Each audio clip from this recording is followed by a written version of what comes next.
Good evening, everyone. Hi, welcome and welcome back again to my channel.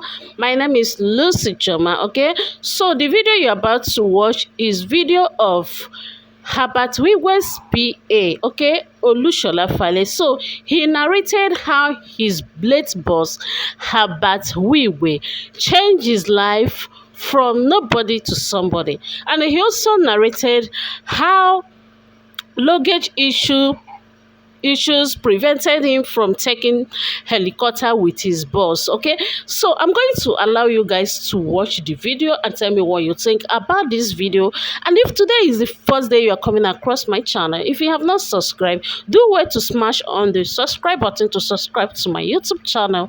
Okay, and like this video for me. I'm going to see you guys in my next video, so watch this video to the end and tell me what you think about this video. All right, Everybody. My name is Olushola Fale. Permit me, I can now stand here and call my boss by name.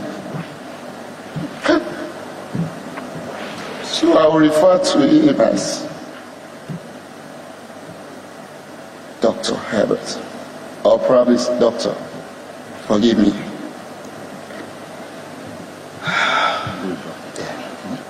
Thank you. So, yes, that's it.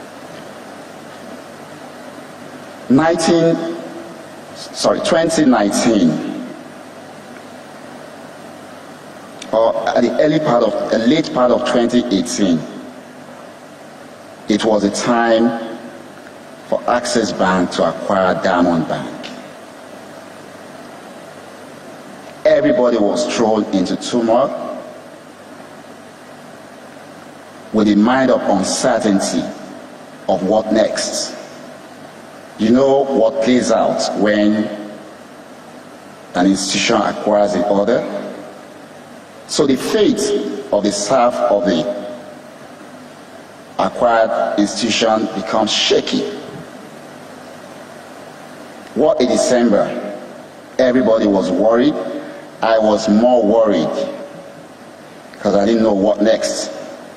January, it was a Wednesday, and in the midst of my worry, I had a prayer group that we pray every night, interestingly, binding and casting that this measure is not going to work.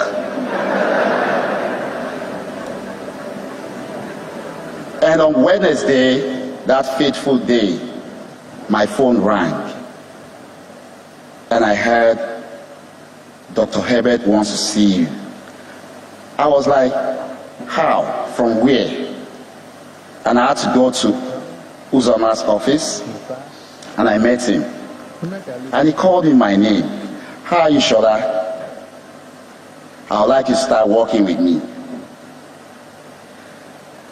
So I stood, wondering, where is this coming from? I was looking at Uzama's face like, I hope I'm not betraying you if I say yes. And the next thing, he just signaled me that, don't worry, we'll talk about it. And he asked me, when do you want to start? I said, okay, he said, report in my office at 6 p.m. So I went that day, and we closed at 12 midnight. It was a baptism of what is to come for me. And that was the beginning of a new life.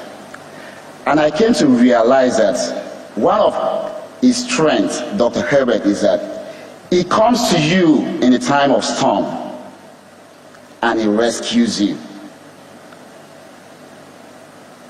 I can remember vividly my first trip to London. How do you describe a trip that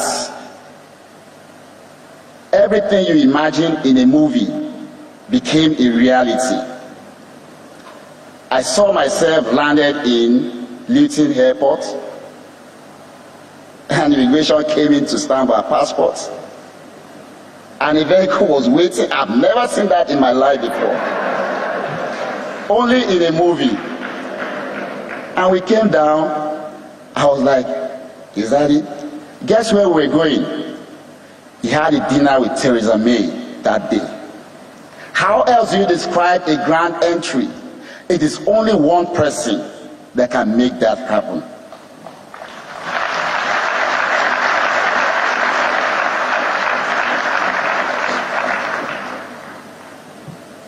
And so it was the beginning of our journey. One thing I've always learned in life is I am always committed to what I do. And I think he saw that and he feels you need to buckle up and grow. Then COVID came. During COVID, when lockdown was to be announced that evening, I was looking at him and I was worried. I'm like, I cannot leave him at this kind of moment because my boss knows everything, but he struggles with technology. So I walked up to him and I said, sir, I will move into Parkview with you. He said, how about your wife? I said, I will talk to her. Auntie Doreen was in London then. And that night that lockdown was announced, I moved into Parkview. So we're always together. I don't go home. He doesn't go to anywhere too, except when COVID started and sometimes we go to the office. But I make sure that we are always together. I make sure he has no problem whatsoever joining his meeting. And one night around 3 a.m., I think Uchi was around then, and he said, Shola, tell me whatever education, wherever in the world you want to have it, I will let you have it. I remember he enrolled in University of London for his law degree. I enrolled in same university for my master's in information technology. And we went through this journey together. We would go to Mabea and read together. I just noticed that suddenly I became a son of the family. Tochi will always come to me for advice. Chizzy cannot go to him without coming through me. And sweet mommy, like I call Auntie Doreen, I had to mention this because I remember one day in Cape Town, I called grandma, that's her mom, that name, and she took offense that that's for me. So I refer to her as sweet mommy because she's ever sweet.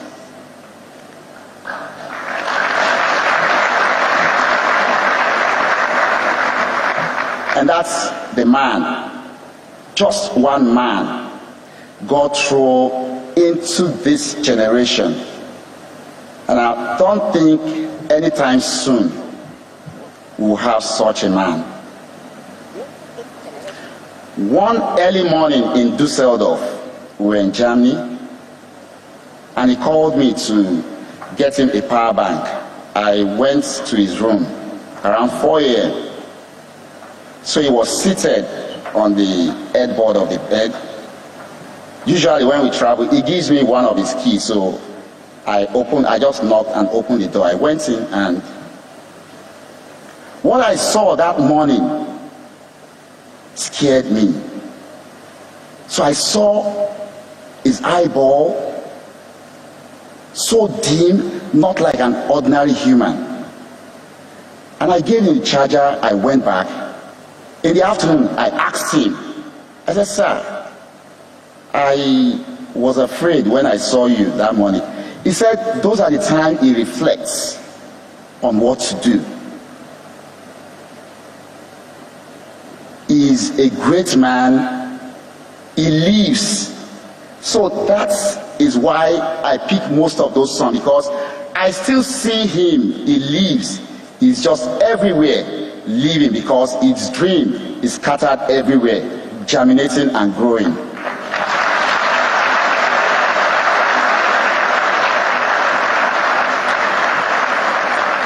Now to our journey. our last journey. 5 of us embarked on that journey. I remember Mr. Bimbo chatted me and said he wants to come with us. It was a Tuesday. And I told him, my boss' journey is not always straightforward. Sometimes you can get in the air and divert somewhere else. And he said he was going to wait. I said he was still going to Abuja that day, and maybe we'll be leaving later in the midnight, and he said he was going to wait. I still try to let him understand that we will be in London Wednesday, Thursday, and Friday. He said he will stay in his house and wait. I really don't know why I was trying to convince him not. I don't know, you know. And we all went on the journey. We got to London. I remember on Friday, after my boss's board meeting in Access UK, he already told me to call Tiny, one of his business partners, to come from Lisbon to have a meeting. He had that meeting. He wasn't satisfied. He said, ride with me. When Dr. Herbert tells you ride with me, it is all meeting. You know, so they rode from Access UK to the house because we needed to park. We parked, and we're all rushing to go to the airport. We got to the airport in Luton and boarded. It was a sweet journey. It was a sweet journey. 11 hours. We flew from London to Palm Springs. I remember in the middle of the air, I walked up to him. I said, sir, how comfortable are you flying chopper at night? I've never done it before.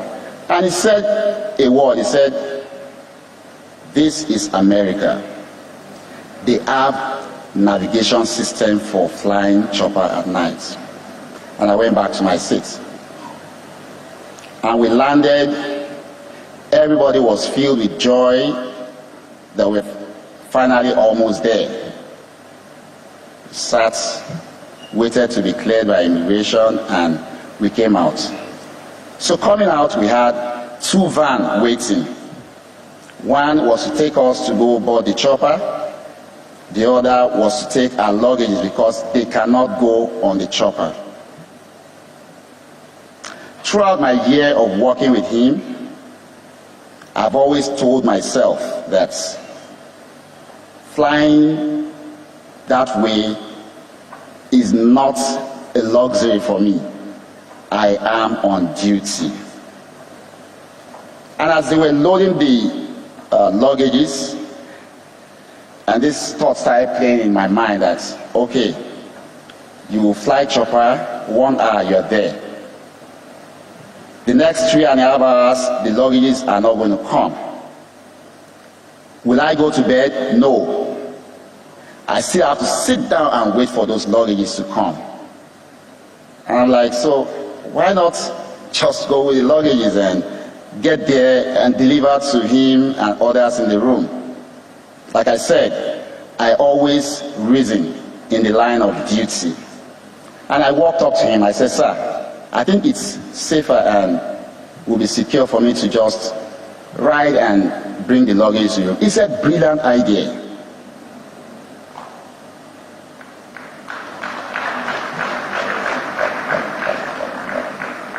And I said, safe flight.